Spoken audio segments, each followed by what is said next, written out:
Oke, selamat pagi Pak Erik. Di sini kelompok kami akan mempresentasikan laporan kami dan untuk PPT. Jadi next. Di sini kami beranggotakan 3 orang.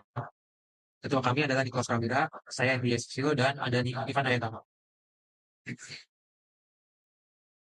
Oke, langsung saja untuk latar belakangnya itu IT sebenarnya adalah pilar utama bagi operasional dan finansial perusahaan. Namun meningkatkan ketergantungan pada IT membawa risiko operasional yang semakin kompleks. Di sini kami mempunyai objek yaitu PT Ganda Visi Jayatama yang bergerak di bidang software house untuk pengembangan software yang menghadapi tantangan dalam mengelola risiko proyek dan perubahan sistem. Tantangannya ada apa sih? Kita ada 2 domain yang kita ambil. Di sini ada IPO 12 mengenai manage risk dan BAI 06 manage IT change. Nah, dampaknya kalau nggak diperbaiki apa aja? Bisa menghambat keberhasilan proyek serta menjadi perubahan yang tidak terstruktur untuk memicu gangguan operasional yang bisa mempengaruhi kepercayaan kliennya sendiri. Lalu untuk perumusan masalah, kita ada total 3 dari latar belakang tersebut, yaitu yang pertama bagaimana tingkat kapabilitas proses APO 12 ya COVID 2019. Yang kedua, apa saja temuan utama terkait kelemahan dan hambatan dalam pengelolaan risiko IT dan manajemen perubahan IT di perusahaan. Yang ketiga, mengapa perlu dilakukan perbaikan dan peningkatan pada bagaimana hal tersebut dapat mendukung tujuan bisnis perusahaan. Nah, kita juga punya 3 tujuan penelitian yang selaras dengan perumusan masalah. Yang pertama, menilai tingkat kapabilitas proses CPU 12 dan BI 06 berdasarkan kerangka kerja COVID 2019 di PT Ganda Visi Jayatama. Lalu yang kedua, mengidentifikasi kelemahan dan hambatan dalam pengelolaan risiko IT dan manajemen perubahan IT dan peningkatan pada kapabilitas kedua proses tersebut. Lalu untuk manfaat penelitiannya, kita harapkan untuk bisa membantu memahami kapabilitas proses APO 12 dan BI 06 serta memberikan rekomendasi untuk meningkatkan pengelolaan risiko dan perubahan IT dan dapat menjadi acuan bagi perusahaan lain dalam mengevaluasi kapabilitas proses IT menggunakan COVID 2019. Lalu selanjutnya adalah struktur perusahaan. Yang pertama itu ada komisaris yang membawahi direktur. Direktur ini membawahi 3 divisi, yaitu Head of Development, Head of DevOps, dan Head of Product. Di Head of Development itu membawahi Front End Lead dan Back End Lead. Lalu untuk Head of DevOps membawahi Quality Assurance dan IT Manager. Dan Head of Product membawahi Design Lead dan Project Manager. Untuk pemilihan proses di IT-nya, di sini penelitian ini fokus pada domain RPO 12 atau Managed Risk dan PAI 06 atau Managed IT Changes dari COVID 2019 karena relevansinya dalam mengelola risiko IT dan perubahan sistem di PT Ganda Visi Jayatama. RPO 12 membantu mengelola risiko IT untuk memastikan stabilitas operasional dan kepercayaan pelanggan. Sementara PAI 06 memastikan perubahan sistem dilakukan secara terstruktur dan minim gangguan. Kedua domain ini dipilih untuk mengevaluasi kapabilitas perusahaan dalam pengelolaan risiko dan perubahan, serta memberikan rekomendasi perbaikan sesuai dengan kebutuhan perusahaan. Next. Ini ada pertama itu tabel 1 untuk desain factor pertama kita.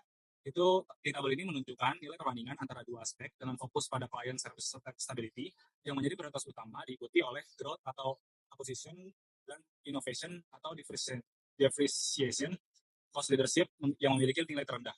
Lalu ada tabel desain factor kedua yang memberikan informasi menunjukkan nilai penting untuk berbagai aspek bisnis dengan SC01 dan SC04, SC05, SC06, SC07, SC10, SC12, 13, dan mendapatkan nilai tinggi, menunjukkan fokus pada kualitas produk, layanan informasi, dan transformasi digital. Lalu berikutnya itu ada tabel untuk desain factor ketiga yang berisi informasi untuk menunjukkan kategori skenario risiko dengan penilaian berdasarkan impact dan likelihood serta rating risiko. Lalu selanjutnya ada tabel desain factor 4 yang berisi masalah IT utama meliputi frustasi antara departemen IT dalam dan bisnis, insiden IT besar, dan gagalnya inisiatif IT yang dianggap serius. Beberapa masalah lain seperti penukaran IT tersembunyi dan keterlambatan proyek juga penting, yang rata-rata tingkat pentingnya adalah 2.7. Lalu ini untuk yang desain factor kelima, itu berisi IT threat landscape yang menggambarkan ancaman yang dihadapi IT dengan 60% dianggap tinggi dan 40% dianggap normal. Saat ini ancaman yang dianggap tinggi hanya 33%, sementara 67%-nya dianggap normal. Lalu untuk tabel desain factor 6, ini berisi menunjukkan bahwa 75% dari pernyataan dianggap normal dan saat ini 100% sudah dipenuhi. Sementara 25% dianggap tinggi namun belum ada yang dipenuhi dan tidak ada yang dianggap rendah. Selanjutnya untuk desain vektor 7, ini berisi IT berperan sebagai dukungan strategis dan mendukung proses seperti BAI 06 dan APO 04 dengan skor 3 untuk baseline menunjukkan pentingnya IT dalam mendukung tujuan strategi organisasi. Lalu ada table desain factor 8 yang berisi sourcing model atau input yang menunjukkan bahwa 50% menggunakan cloud, 30% mengandalkan outsourcing, dan 20% memilih in-source. Baseline menunjukkan distribusi yang hampir seimbang. Seimbang antara outsourcing dan in-source. Selanjutnya untuk desain factor 9, IT information method menunjukkan bahwa 45% menggunakan DevOps, 35% mengandalkan Agile, dan 10% menggunakan metode tradisional. Dan untuk yang desain factor 10, itu teknologi adoption strategi menunjukkan bahwa 50% organisasi mengikuti strategi follower, dan 20% menjadi first mover, dan 25% menjadi slow adopter. Selanjutnya adalah pemilihan proses TI. Jadi dilihat dari dashboard 1 dan dashboard 2, itu yang paling besar adalah APO 12 dan BI 06. Dan dashboard yang kedua juga menunjukkan paling besar adalah APO 12 dan BI 06. Berikut adalah RACI chart, di mana RACI chart ini menunjukkan bahwa IT manager bertanggung jawab penuh atas APO 12 dan BI 06, dan staff IT berperan sebagai konsultan dan memberikan dukungan teknis, sementara Head of DevOps hanya sebagai inform mengenai aktivitas yang dilakukan. Dan perencanaan audit, berikut adalah perencanaan audit dari kelompok kami, di mana kita mencari narasumber, perusahaan yang diaudit, sampai menyusun laporan audit. Berikut adalah profil penilaian proses dan ketercapaian tingkat kapabilitas, di mana manajemen risiko dan perubahan TI, IT di PT Ganda Divisi Jaya Tama sudah berjalan dengan baik, namun sebagian proses di APO 12 dan BI 06 masih pada tingkat kapabilitas 1 dan 2, dan perlu perbaikan dokumentasi, konsistensi, dan evaluasi pasca implementasi untuk mencapai kapabilitas yang lebih matang dan mencapai tujuan bisnis. Perbandingan hasil dan target kapabilitas, di mana hasil audit menunjukkan bahwa sebagian besar proses di PT Ganda Divisi Jaya Tama masih berada di bawah target kapabilitas level 3 atau manage, karena proses di domain APO 12 dan BI 06 sebagian besar berada di level 1 dan 2 dengan gap yang signifikan. Terutama dalam dokumentasi, konsistensi, dan juga integrasi kebijakan, maka peningkatan diperlukan terutama pada manajemen risiko dan perubahan IT untuk mencapai kapabilitas.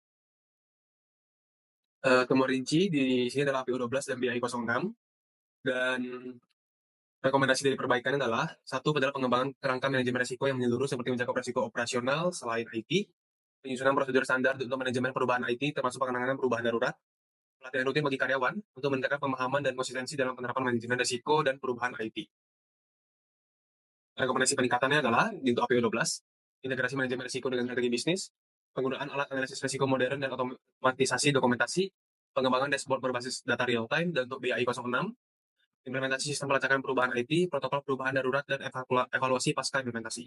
Di mana tujuan dari peningkatan ini adalah meningkatkan efisiensi, konsistensi, dan juga akurasi dalam pengelolaan risiko dan juga perubahan IT. Kesimpulannya, hasil audit ini dalam terhadap PT Ganda Divisi Jaya Tama di APO 12 dan BI 06 menunjukkan kelemahan dalam pengelolaan risiko IT dan perubahan sistem di PT Ganda Divisi Jaya Tama.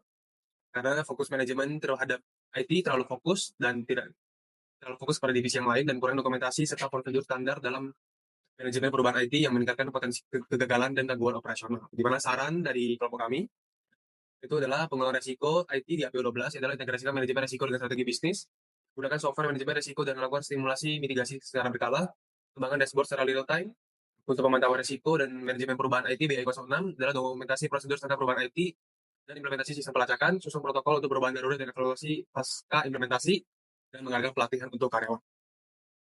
Sekian dari kelompok kami, terima kasih Pak Erik.